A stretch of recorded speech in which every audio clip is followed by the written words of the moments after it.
Ben,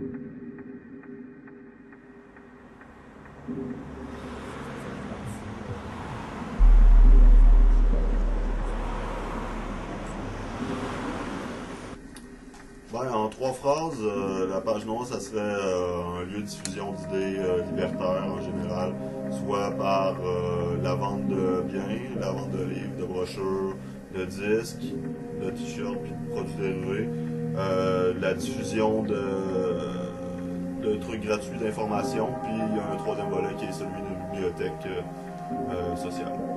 C'est quoi la mission, s'il y en a une, de la page noire? Moi, je dirais essentiellement c'est la diffusion des idées libertaires ou d'extrême gauche. En 2002, il y a eu, à l'initiative du FRAPRU, qui est le Front d'action en aménagement urbain, qui est une fédération de comités logements locataires à travers le Québec, qui lance une grande série d'actions à travers le Québec, série d'occupations de logements vides, entre autres. Puis, donc, il y a eu différentes occupations, autant Saint-Henri, en région, à Québec, puis à l'initiative du Comité populaire Saint-Jean-Baptiste, qui est un comité de citoyens en ville. Il y a un groupe de résidents-résidentes de la région de Québec qui a décidé d'ouvrir un squat. Ouais, en fait, au début, c'était une occupation. On était supposé de rentrer là pour 2-3 jours, puis on était sûr de se faire évincer par la police. Donc on a décidé de cibler une maison qui était vide, qui avait un historique de lutte aussi. Parce que le quartier Saint-Jean-Baptiste, je ne m'étendrai pas parce que là, on pourrait peut-être en parler durant des heures. Mais il y a quand même une grosse historique de lutte dans ce quartier-là. Cette maison-là était symbolique. On a décidé d'ouvrir, puis on est resté là 4 mois de temps. Donc, 4 mois de temps dans un squat, faut que tu trouves à t'occuper. Puis une des occupations qu'on a décidé de faire, c'est en plus de créer des liens avec les gens, organiser des bouffes, organiser des soirées cinéma en plein air. C'est là qu'on a mis sur pied la page noire, la librairie. Par la suite, Par la suite, on a trouvé un local juste pour la page noire. Et puis comme la JT ici est ouverte depuis 1 an, qu'il y avait un local qui était vraiment à côté, qu'on savait que ça serait passé tout ça, qui a été signé là.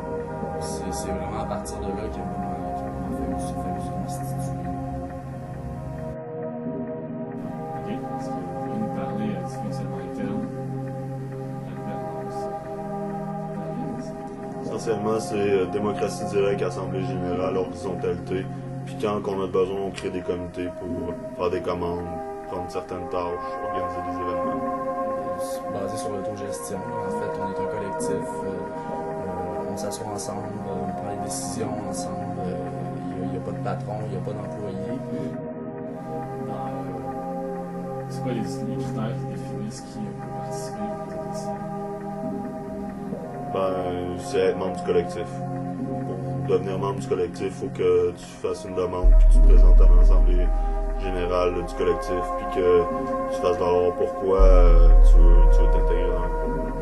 Tu vas participer activement, comme à la vie du collectif, là, prendre des tâches à l'intérieur du local, puis s'occuper de faire vivre le local. Finalement, pas juste être là pour être là au moment des décisions, mais être là aussi au niveau de la participation. C'est quoi, vous autres, votre but, mettons, personnel, d'adopter seulement des décisions-là? Moi, j'aimerais, dans mes convictions profondes, je crois que c'est le système idéal pour que tout le monde puisse prendre des décisions collectivement. Puis, essentiellement, je vois la société de demain comme étant celle-là, celle qui adopterait ce mode de fonctionnement-là de manière élargie. Je trouve que à la page noire, c'est une bonne pratique, justement, de manière micro, là, parce que c'est quand même très très petit, là, de pouvoir se pratiquer justement dans un cadre de démocratie directe et d'autogestion. Moi, ce que je te dirais, c'est que l'autonomie qu'on a à la page noire aussi, c'est que on n'est pas représenté par personne. C'est nous autres qui se dictent notre propre ligne. Puis surtout, on en discute ensemble. T'sais. Ça, c'est super important parce que je veux dire, tantôt tu demandais, c'est quoi notre objectif. Je pense qu'un peu notre objectif aussi, c'est de pouvoir contrer l'espèce de mode de démocratie représentative qui est un peu partout, autant à travers notre mode de gouvernement qu'à travers la façon de gérer les entreprises ou autant les entreprises publiques que privées. À la page noire, on prend les décisions ensemble, puis même comme nous, sur le plancher, dans le local, ça arrive super souvent qu'il y a du monde qui ont des petites initiatives personnelles, ils changent des affaires, la fois d'après, il y a quelqu'un qui va passer, qui va changer d'autres choses. Fait que ça roule tout le temps comme ça, puis c'est le fun parce que je veux dire, tu peux faire des changements, puis tes changements vont être changés, puis je veux dire, c'est une liberté qu'on se donne aussi. Quand tu travailles en entreprise, tu es obligé de répondre à un cadre super normatif. Tu peux pas péter sans que tu demandes à ton boss. Je veux dire, à un moment donné, c'est bien de pouvoir avoir ces libertés-là aussi. Je pense qu'au niveau de l'autonomie, on n'est pas affilié à aucun parti politique, puis aucune tendance précise politiquement. Ce qui est clair, c'est qu'on les idées qu'on véhicule sont soit très proches ou sont libertaires. À la base, on a décidé de pas se bâtir d'une plateforme ou des revendications ou se dire anti-ci, anti-ça. Mais informellement, il y a quand même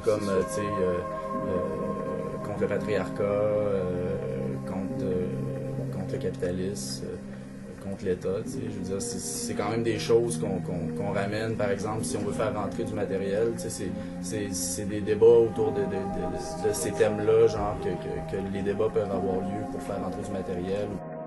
Je crois que tous les humains, quand ils naissent, sont égaux. Je pense que ça devrait demeurer le même, point barre. Là. Pas de classe, pas de notion de race, pas de notion de sexisme, pas de notion d'hétérosexisme, d'homosexisme, peu importe la forme de discrimination que ça peut prendre. Ça, je pense que c'est la base. Je pense que c'est difficile d'être autonome complètement dans le système capitaliste. Je veux pas, on paye un bail, on transige, on paye nos fournisseurs avec de l'argent, faut faire des achats, on vend des affaires. Je pense que l'autonomie qu'on peut acquérir, c'est dans notre mode de fonctionnement, tu sais. C'est pas, on est un commerce, là. On vend des affaires, on marche dans le système capitaliste d'une certaine manière, tu sais. L'autogestion réelle, elle peut-tu vraiment exister dans le système capitaliste? Ça, c'est un débat qu'on peut avoir, là.